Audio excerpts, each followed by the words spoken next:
Hello YouTube, Losing Louie here. I'm putting some of my useless bureaucratic skills to work and analyzing some of the major world bullion issues over time. The contestants are the American Silver Eagle, Canadian Maple Leaf, Mexican Libertad, Austrian Philharmonic, British Britannia, Chinese Panda, and the Australian Kook. The issue dates are 86 through 2008, as you can see. I am drawing information from throughout the internet and Wikipedia, so there is a chance that I could have some errors in here. But generally, I've determined that the issue over spot averages about $5 up to $10. The spot price at the date of issue has averaged between $4 for the kookaburras in 1990, as high as $10.60 for the Libertads in 1982. The first year cost then has been derived as a as a measure of the spot at the time of issue plus the premium over spot, about 25 to 50%. So these are the presumed cost at date of issue. And if anyone has actual costs for those dates, I would certainly accept that. The current eBay sales of those first year coins, on average, just eyeballing this, are the various prices from $25 all the way up to $75. Current spot about 1950, change in spot you can see, and getting to where I wanted to get to, the profit in excess of the change in spot. So what we're looking at is what coin yielded the best percentage return ignoring the change in spot. Had you bought at various times, that change could really be driving the overall profits, and you could have bought a bar of generic silver. But in this case, these particular issues have different intrinsic values. So in determining the profit in excess of spot, it's the current sales price over the previous assumed sales price, excluding the change in silver spot between, for example, 1986 and the current time. For the American Silver Eagle, that's $14, the Canadian Maple Leaf, $13, the Libertad, $8, and so on. I'm sorry, it is $15 through $30 is the profit on these coins going back to the first date of issue. That percentage ranges from as low as 35% for the Philharmonics to as high as 667% for the Pandas.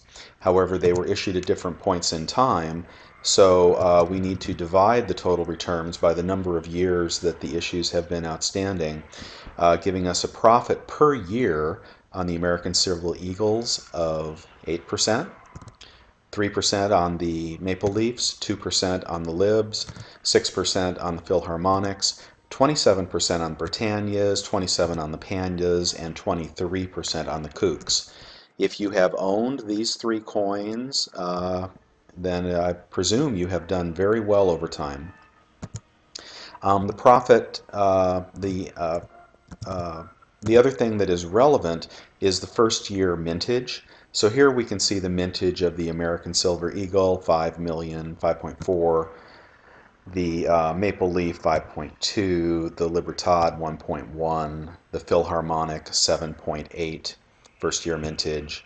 The Britannia, 89,000, the Chinese Panda, 250,000, and the Kook, 300,000.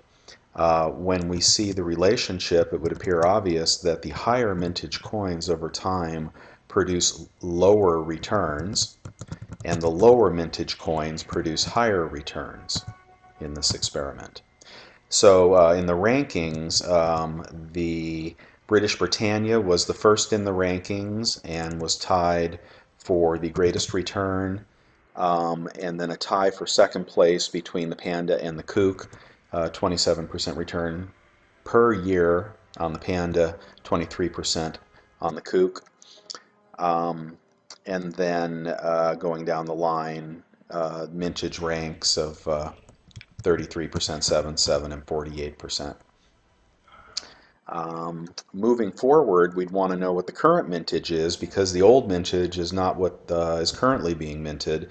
The American Silver Eagles have increased their ranking among the minting from 33% of this population up to 42%, 34 million coins a year. The Canadian Maple Leafs have increased from 7% up to 35% with a whopping 28 million a year.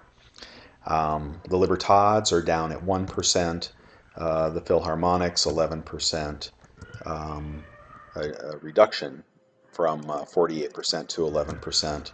The Britannias are almost negligible, the mintage is so small.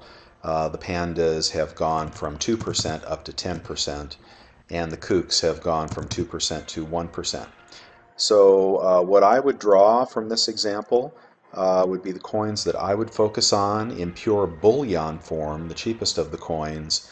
I would put my money on the Libertads, the Britannias, and the Kooks. The past performance of the Panda was relative to a minuscule mintage. Now the mintage is 8 million a year. I doubt those returns would be continued.